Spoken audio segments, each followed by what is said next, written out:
ஆராதனை நாயகன் நீரே, ஆராதனை வேந்தனும் நீரே, ஆராதனை நாயகன் நீரே, ஆராதனை வேந்தனும் நீரே. ஆயுள் முடியும் வரை உம்மை தொழுதிடுவே, ஆயுள் முடியும் வரை உம்மை தொழுதிடுவே. ஆராதனை நாயகன் நீரே, ஆராதனை பிதா குமாரன் பரிசுத்த ஆவியின் திரியேக நாமம் நம் அனைவரையும் ஆசீர்வதித்து காப்பதாக. ஆமென். கிறிஸ்துவில் பிரியமான அன்பு இறை மக்களே, இந்த காலை நேர சிந்தனைக்காக நியாயாதிபதிகள் 8ஆம் அதிகாரம் 22வது வசனம். அப்பொழுது இஸ்ரவேலர்கள் கிதியோனிடம் வந்து, நீங்கள் எங்கள் மேல் ஆளுகை செய்யும், எங்கள் மீதியானின் கையிலிருந்து மீட்டீரே, உமக்கு பின்னும் உன்னுடைய குமாரனும் ஆளட்டும் என்று. கிதியோன், நான் அவர்களுக்கு ராஜாவாய் இருக்க மாட்டேன், என் குமாரனும் அவர்களுக்கு ராஜாவாய் இருக்க மாட்டார் என்று கர்த்தர் உங்களுக்கு ராஜாவாய் இருப்பார்.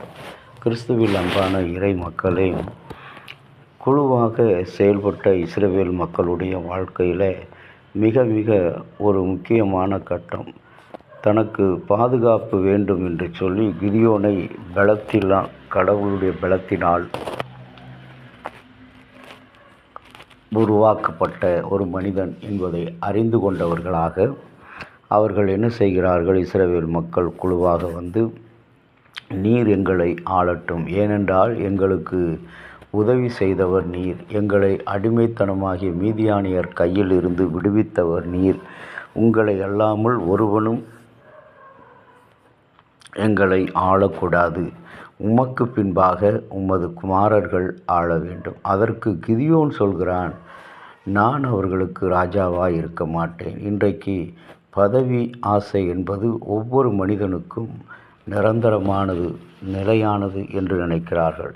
இன்றைக்கு இருக்கிற பதவி, இன்றைக்கு இருக்கின்ற நம்முடைய நிலை நாளை அடுத்த நொடி பொழுது எப்படி மாறும் என்று சொல்ல முடியாது. அந்த உண்மையை உணர்ந்தவனாக கிதியோன் இருக்கிறார். அந்த கிதியோன் சொல்கிறான், நான் அவர்களுக்கு ராஜாவாக இருக்க மாட்டார், அவர்களிடத்தில் விசுவாசத்தை வைக்கும்படியாக என்னுடைய குமாரரும் ராஜாவாக இருக்க மாட்டார்கள்.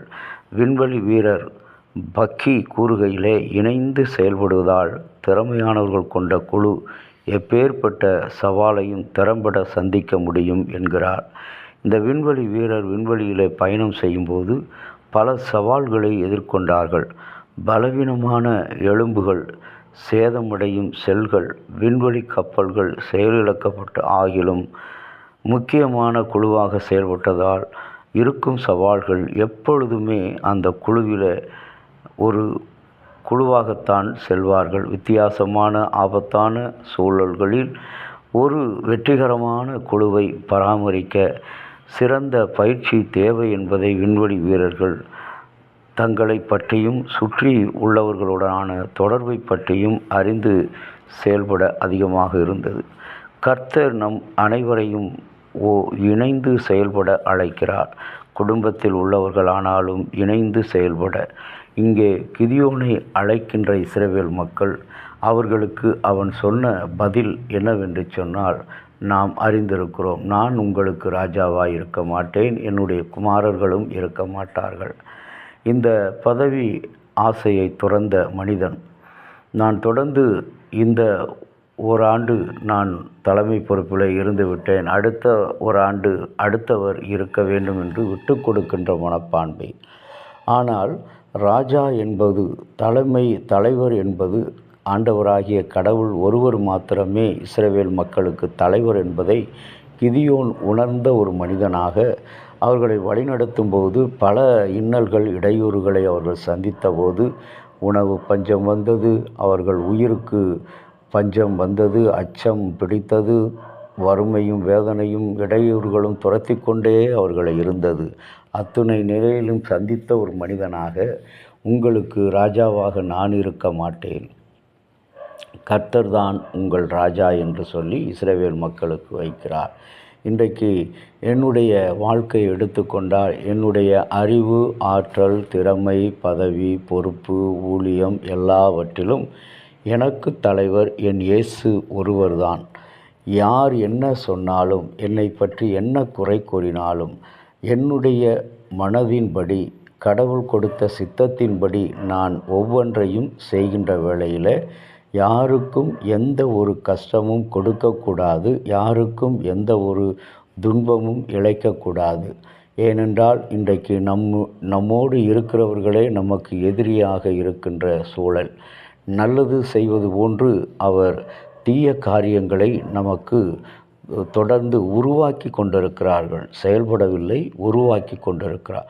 அந்த தீய காரியங்கள் என்னுடைய நிலையை தள்ளும் என்று சொல்லி, என்னுடைய நிலையை, என்னுடைய ஊழியத்தை கெடுக்கும் என்று சொல்லி, ஆனால் ஆண்டவர் சொல்லுகிறார், கிதியோனைப் போல கர்த்தர் தான் உங்களுக்கு ராஜாவாக இருப்பார்.